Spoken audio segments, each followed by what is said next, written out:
Thank you for coming.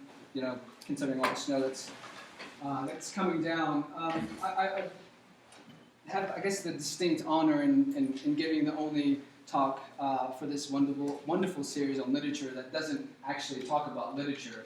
But hopefully today, some of the things that I discuss will be of relevance to things that you're reading, things that you're discussing. I will be talking about race and using critical race theory extensively in my presentation, so hopefully that may be of relevance or of interest to you. And of course, neoliberalism is something that I think affects all of us in our daily lives. So despite my social linguistic background, it is my hope that this very specialized talk will be of interest to you. So before I actually give my formal presentation, I want to just go over just a few things that I guess capture the type of research that I do, since I don't do literature. I'm not a literature person. So I work within a broader sort of area of study called world Englishes, sometimes referred to as global Englishes, and this is my definition, so it's not perfect, but I think it just captures basically what most people do within this area of study. It's the study of how different Englishes are used around the world, including the US, which includes understanding the cultural, political, and social linguistic implications of the global spread of English. So my presentation today, I'm going to be talking about English in Korea specifically, but as you will see and hear, that we can make many connections between Korea, or any region for that matter, and the US. So hopefully during the Q&A we can sort of make those connections. World English's scholarship is perhaps the most open-ended area of study. People in world Englishes do post-colonial literature. There has been a great deal of research that looks at regional varieties, linguistic descriptions of regional varieties, African American vernacular English, for example, Hong Kong English, Korean English, etc., etc. I've done a fair amount of work on language ideologies, how people view their identities in relation to different languages, English specifically, ethnic identities, American imperialism. These are all sort of key terms that I think capture to some degree, to varying degrees, the research that I'm going to present today. Now, the research that I'm going to present today, has been taken out of 2 chapters of a book that I'm working on. So they're just sections sort of pieced together, so it may be slightly incoherent. Hopefully it's not too incoherent. So let's see how things go.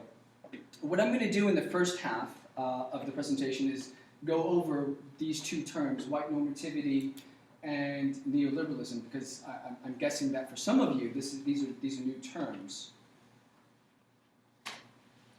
Okay, now on to my formal presentation.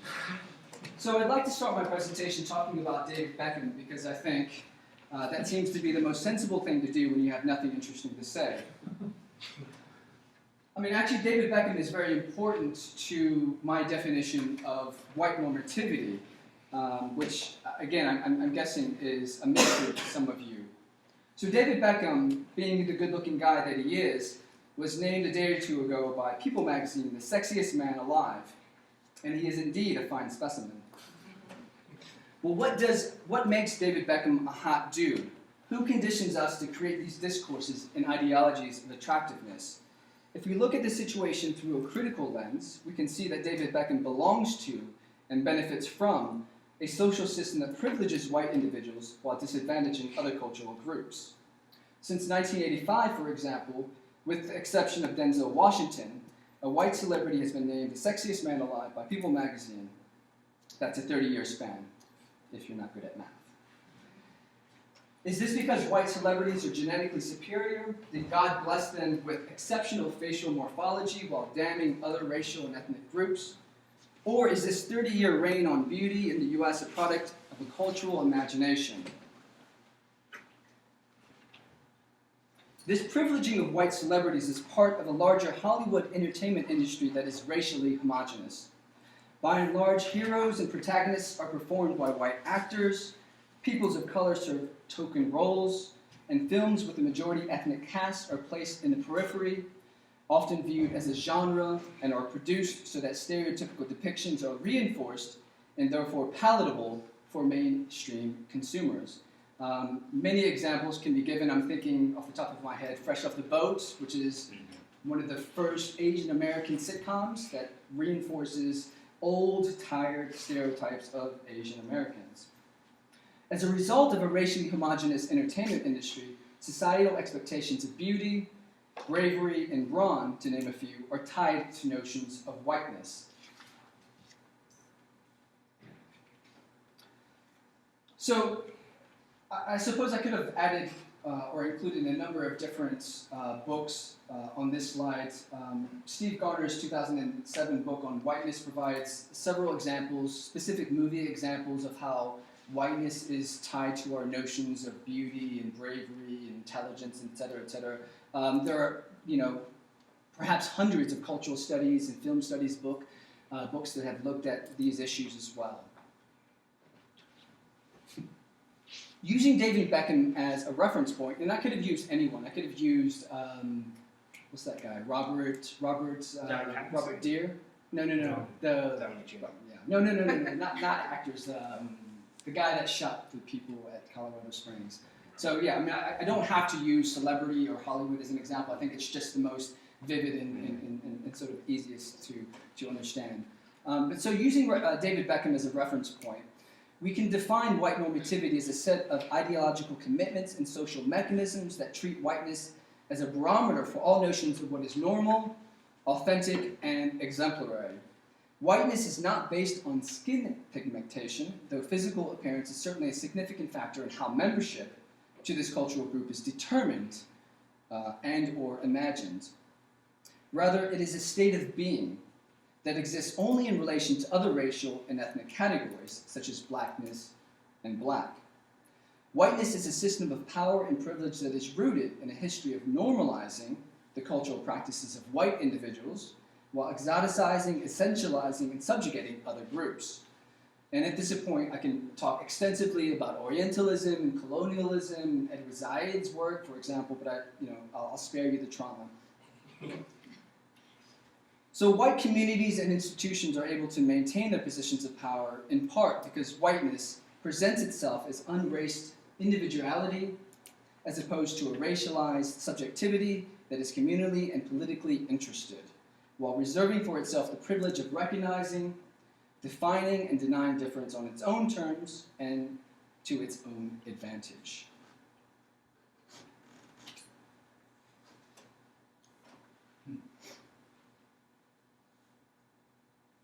White normativity exists in many domains of life, as my Beckham example showed, but is often refuted and hidden by individuals and institutions in power. Colorblind ideologies, which is perfectly defined and captured in this image, is one such example of how white normativity is refuted. Basically what I'm trying to get at here is that although white normativity is a very real thing, there are a lot of discourses and ideologies that circulate within the US and beyond that tried to create counter-narratives, for lack of a better term. Despite attempts to deny power imbalances within society, white privileging and thus normativity is a very real thing. In a highly influential study, for example, a group of researchers in 2004 paper established that when all employment credentials being equal, white-sounding names, Emily and Greg, for example, are 50% more likely to receive an interview request than African-American sounding names, Lakeisha and Jamal, for example, which suggests whiteness is a preferential attribute in the labor markets. Right, let's take a deep breath. What is neoliberalism? Neoliberalism can be defined in many ways, conceptualized in many ways. If you pick up any book on neoliberalism, they're going to probably give you a slightly different definition or interpretation. I'm going to talk about, very briefly, hopefully, 4 ways of understanding neoliberalism. And then I'll start focusing more on my specific context, English language teaching in Korea.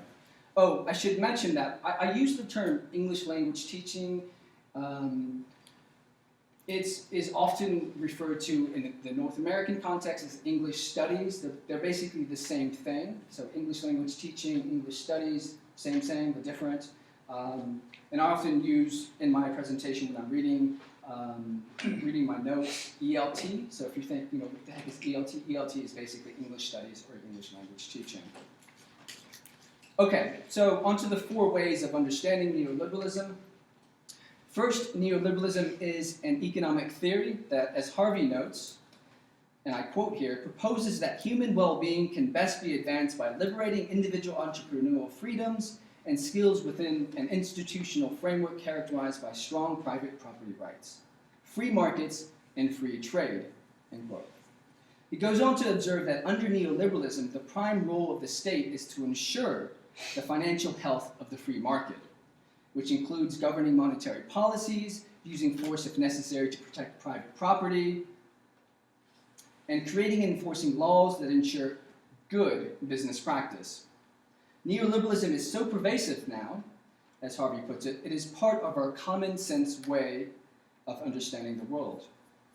In other words, the ideal that deregulation and privatization benefits all members of society, a type of trickle-down economics, and we can thank Thatcher and Reagan for that, has become so widely circulated that even the poor and disadvantaged espouse the immeasurable potential of living in a system that privileges the elite and wealthy.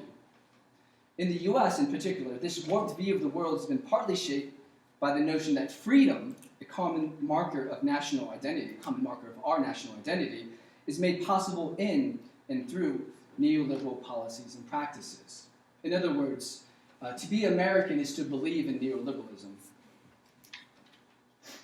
Second, neoliberalism is a form of new capitalism, an economic system that places greater emphasis on deregulation and privatization.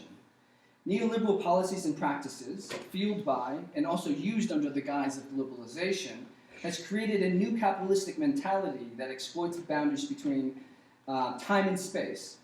Industries like call centers and companies such as Apple can now more easily than ever move entire operational or manufacturing units from one country or region to another, exploiting cheap labor and tax incentives that ultimately hurt the very individuals that neoliberalism purportedly helps. Under new capitalism, where global networks facilitate precipitous business transactions, an advanced knowledge-based economy has emerged that necessitates the use of English for multinational negotiation and transnational communication. In this respect, the English language has become a commodity in a knowledge-based economy that places great value on the ability to communicate across national boundaries.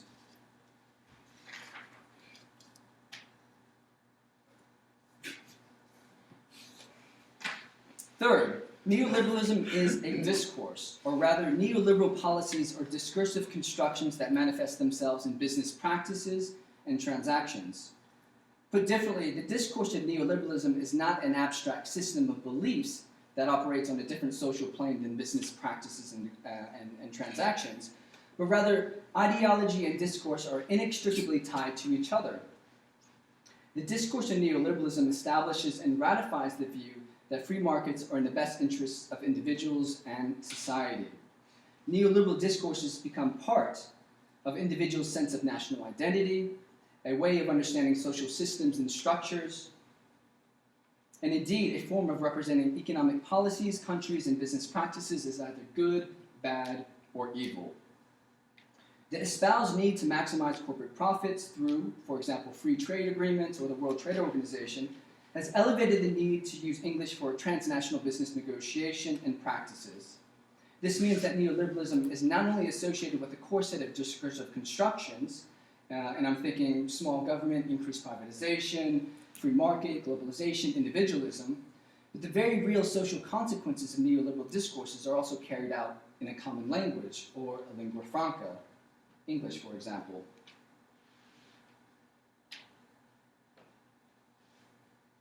Fourth, neoliberalism is an ideology.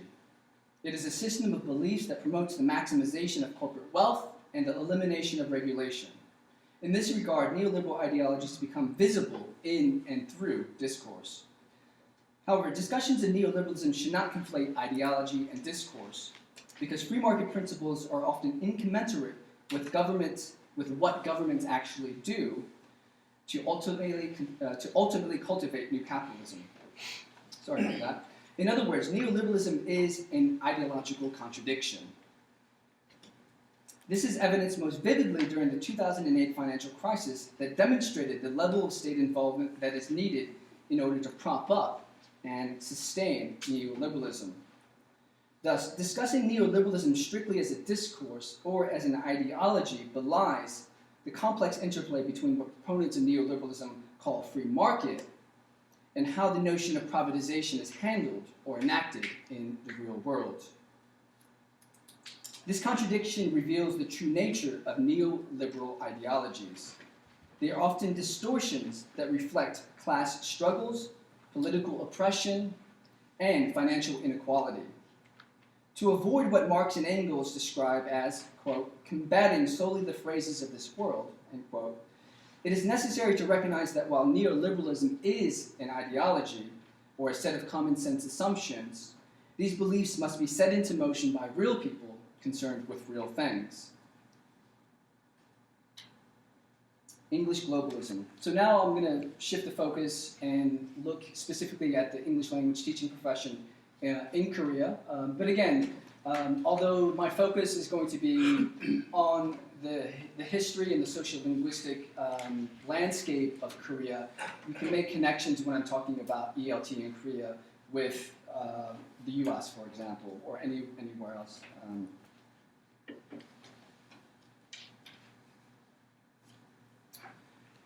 So one very real consequence of neoliberalism is the perceived need to communicate across significant geographical distances with business partners that may not speak the same national language, and more importantly, in a way that reflects the linguistic, professional, and cultural norms and standards of a few countries that control international monetary and political affairs.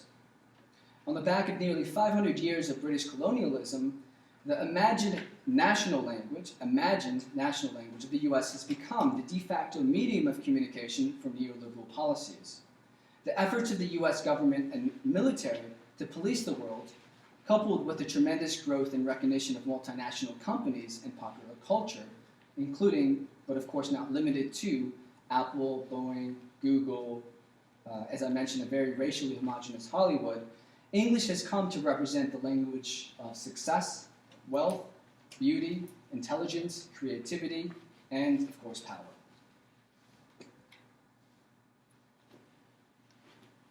The global spread of English should not, however, be seen as an entirely organic process that is devoid of power struggles, social inequalities, and economic exploitation. While reasons for English globalism may appear on the surface to be spontaneous or involuntary, people are just enjoying American culture, it's great. Language is spread from one region to another because of conscious efforts to expand economically, politically, culturally, and militarily. Indeed, regions have experienced language evolution and movement throughout history as a result of hostile and forceful efforts. In other conscious efforts to spread English, nonviolent forces have led to language spreading from one region to another, such as the proselytizing and language teaching that occurred throughout the world, including Asia. Thus, it is important to frame discussions of race and ethnicity and the English language with an understanding and appreciation of historical and global events and phenomena. For example, the implementation of neoliberal policies in developing countries and the widespread belief in global competition are connected to corporate wealth, including the financial health of the American military-industrial complex. The global spread of English has occurred with, and is a resource for, market fundamentalism and international corporatization. And indeed, the perceived need to learn and use English will continue to grow around the world, with the US dictating international issues.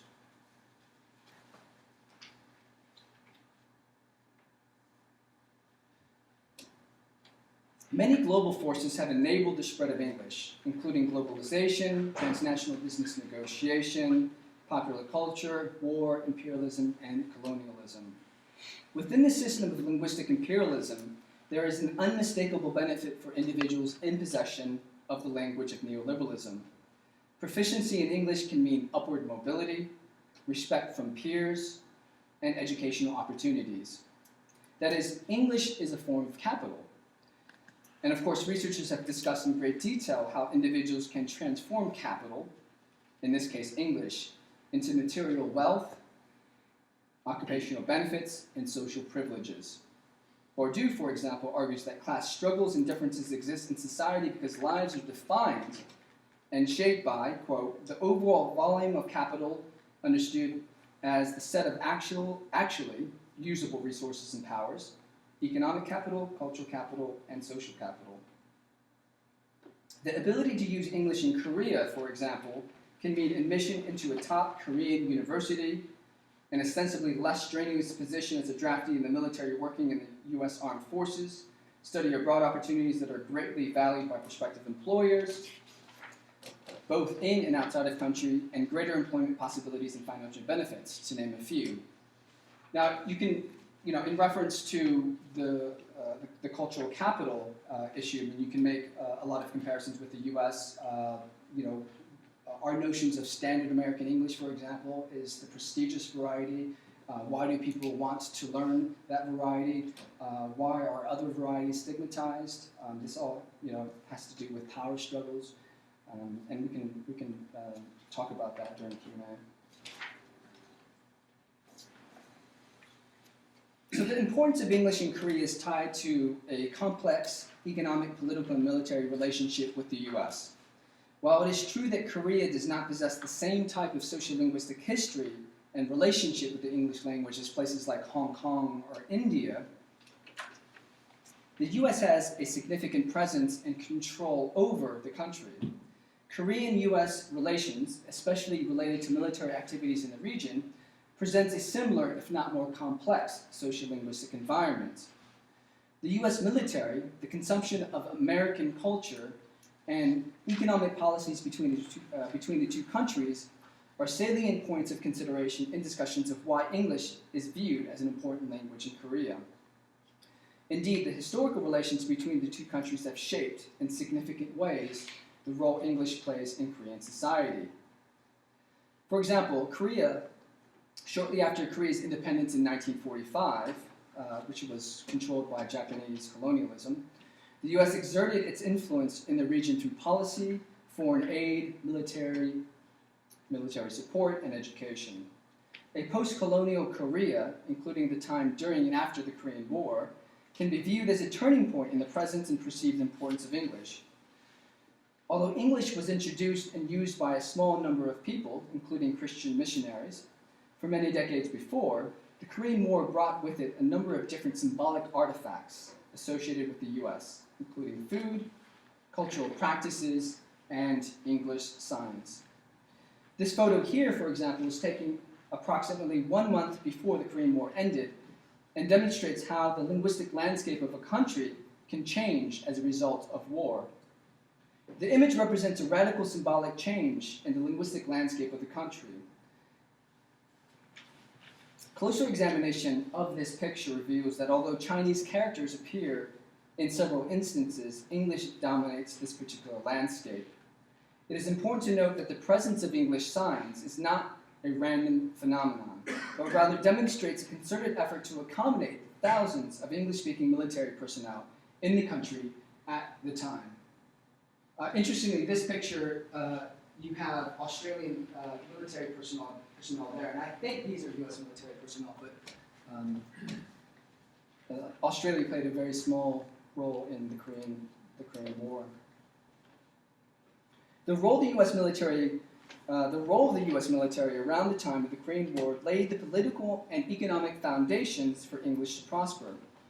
Neoliberal policies in Korea, a mere instrument, some would argue, of a larger American imperial agenda, have been the most conspicuous in transforming the linguistic terrain of the country to accommodate the common sense assumption that learning English will lead to academic and financial success.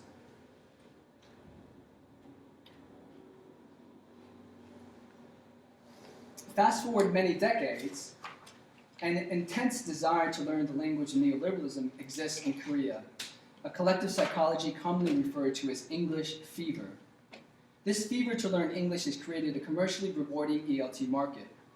In a country where examinations for entry into universities nearly shut down the country each year, and private education occupies a large part of students' time outside of normal school hours, large sums of money can be made by promising to offer concerned parents an effective way for their children to learn English, and indeed great financial resources are used to market and otherwise manage the ELT profession. The ELT market in Korea, which largely consists of for-profit after-school language academies, has grown sharply since Keynesian economics fell out of favor several decades ago. From 1970 to 2008, the number of after-school language academies increased from approximately 1,400 to just over 70,000. This growth is remarkable given that private education was prohibited in the 1980s, a ban that was only lifted in the 1990s under the International Monetary (IMF) banner of market liberalization. The image here provides an illustration of this growth in private English education and the immensity of the ELT market. The sheer concentration of signs in this image symbolizes the money spent on English education. About half of, well, a little bit less than half of those signs are for English language schools. It is estimated that Koreans spend $15 billion each year on English language instruction, or just below 2% of the country's nominal GDP. 2% of the country's nominal GDP is spent on English instruction. For comparison purposes, Japan, a country with nearly 3 times the population of Korea, spends approximately $5 billion annually on education, English education that is. China, a country with 27 times the population, is at half of Korea's annual expenditure. While it is unclear whether the market has grown in the last decade, these numbers that I've quoted are about a decade old, the billions of dollars spent on education not only demonstrates the extent to which Koreans invest their time, money, and energy into English language instruction, but the numbers also point to larger sociolinguistic forces that have come to shape the profession in Korea.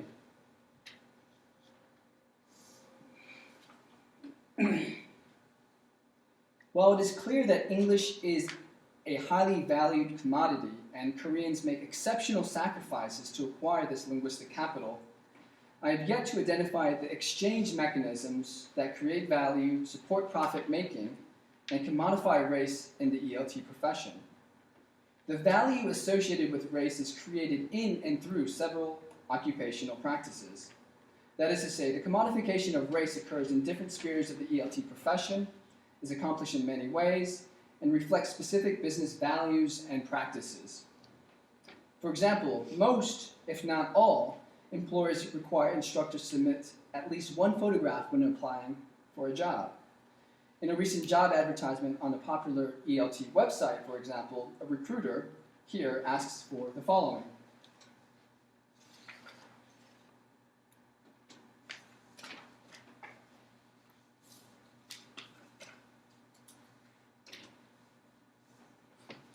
The photograph requirement represents a crucial aspect of the commodification process.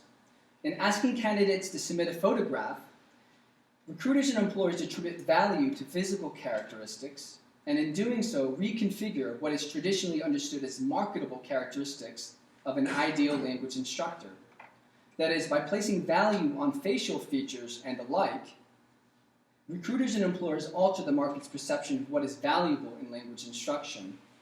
The value of a language instructor thus shifts from professional qualifications and experiences to physical characteristics. Hiring practices that are based on physical characteristics represent a form of linguistic imperialism because they allow recruiters and employers to shape the ELT market according to outdated Occidental images of an English speaker. That is to say, this pre-employment screening process allows recruiters and employers, if they wish to do so, hire language instructors based on race and ethnicity. This form of racial preference is important for some employers because it allows them to use white instructors to sell linguistic authenticity and a Western experience. It is important to note, however, that I'm not suggesting that rampant discrimination occurs in the US or in any context, but rather this photograph requirement requires employers, or allows employers, to create market value based on skin color, facial morphology, and other physical characteristics deemed desirable.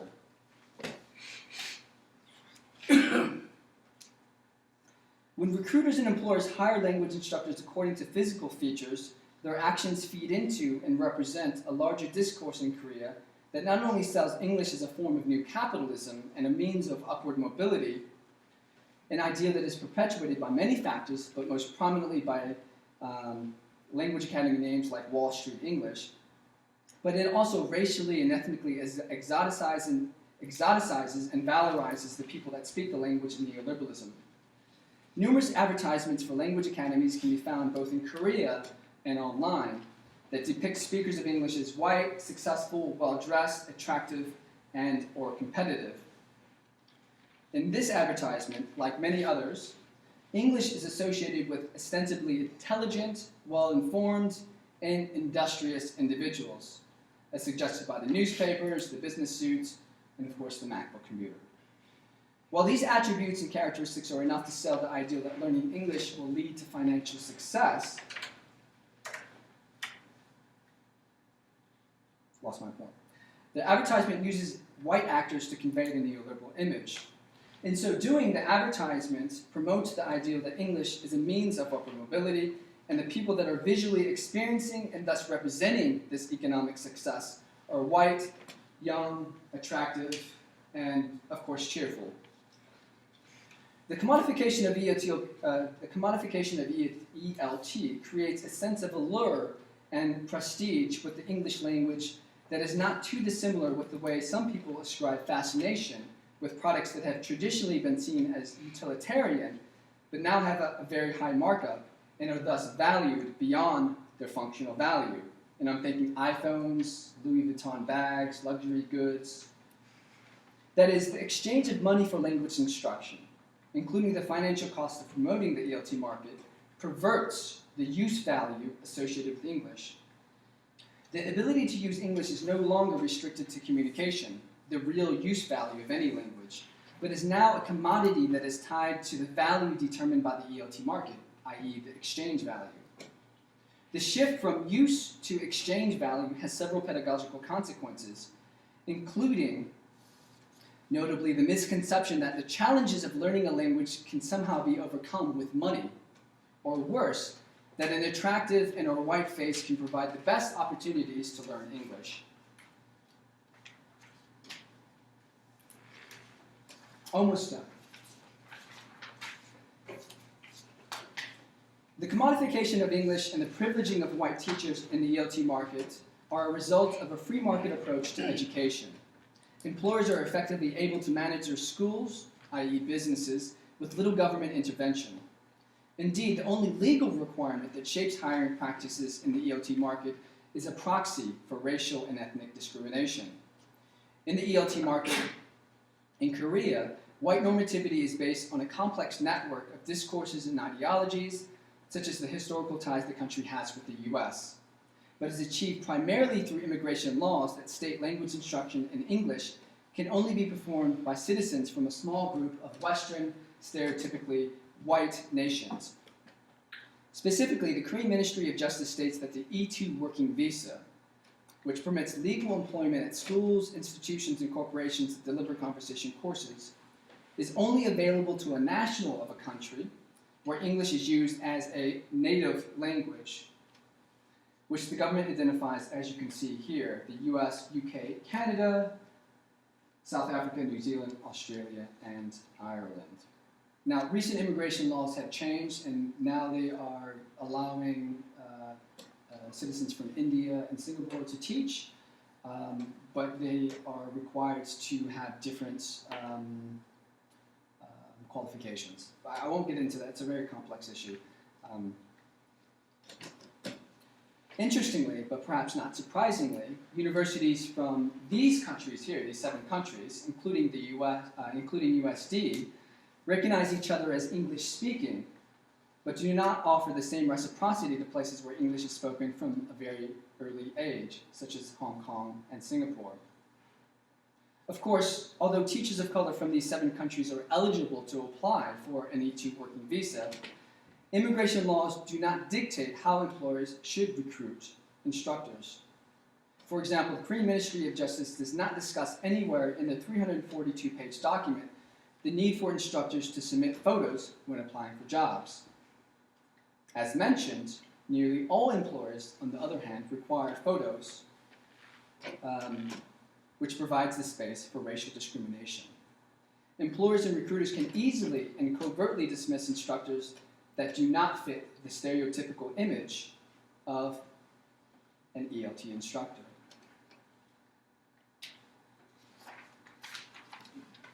And indeed, there are numerous reports in the media in Korea and the US that explores the racism that exists in hiring practices. If we had more time, I could have actually showed you some of the articles, and there's an actual, this Jason Struther piece right here is actually from NPR, but I'll just go ahead and skip that.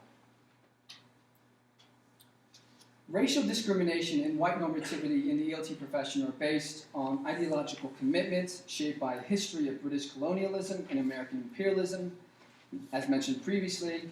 But these belief systems get circulated within society and transformed into discourses. In this video clip, for example, an instructor is asked whether she has experienced racism in Korea. And I think her response pretty much captures what I've been trying to say thus far. All 3 instructors are actually based in Korea teaching English.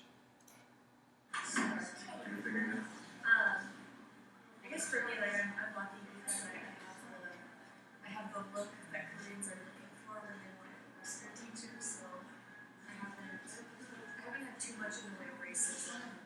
Did everyone hear that? Okay, yeah. So I obviously don't have the look that they're looking for.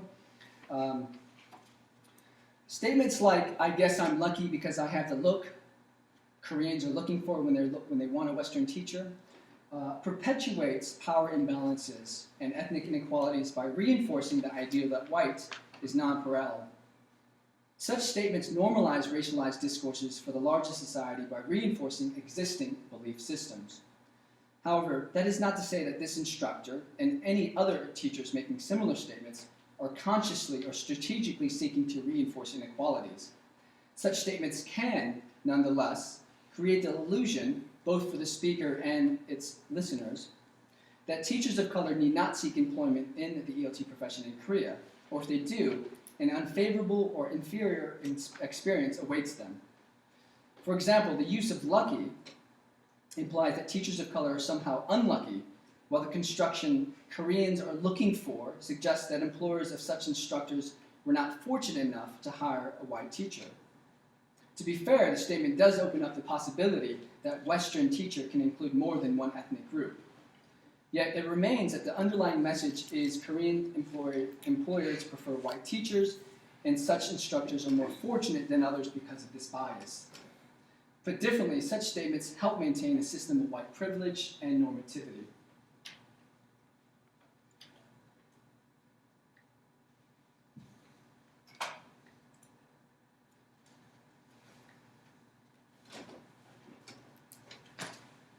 So in this presentation, I have tried to argue that neoliberalism has helped shape Korea's understanding of who is a qualified ELT instructor.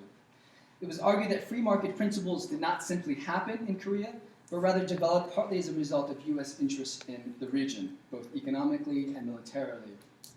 Further, the desire to accumulate material wealth, become competitive professionals, gain entry into a top university, and be seen as cosmopolitan individuals has elevated the status of English in Korea and beyond.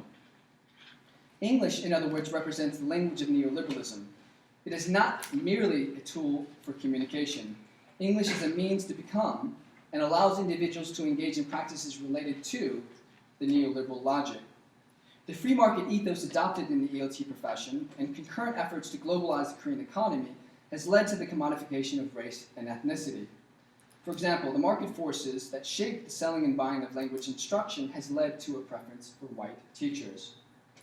White preference exists in the ELT profession because school owners and recruiters operate within a largely unlegislated market that allows them to sell an image of what they believe the face of English language teaching should look like.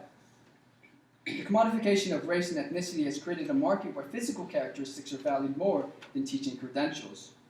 The free market ethos adopted in the ELT profession creates an environment where all teachers, especially white instructors, are used as marketing tools to increase recruitment, retain students, and sell language education. In other words, language instructors represent the proletariat class. Employment exists for some of these teachers because an unknown number of parents and students, as well as recruiters and school owners, associate a blonde-haired, blue-eyed teacher with not only speaking English, but doing it well. Which, of course, brings us back to David Beckham. Although we may not like it, our racial hierarchies, ethnic inequalities, general disdain for foreigners, and privileging of white individuals in the U.S. get circulated around the world and subsequently taken up by individuals that wish to profit from the misconception that the U.S. is a monoracial, monolingual society. Although David Beckham is indeed a fine specimen, he is part of a larger system that produces and circulates racial and ethnic discrimination around the world. White normativity is real and closely tied to neoliberalism and capitalism in the US and beyond. While my focus today has been on Korea, it is easy to provide the same critical lens to the US context, including but not limited to the internationalization of education, racial representation in English studies in North America, and of course media representations of race and racial diversity. Thank you.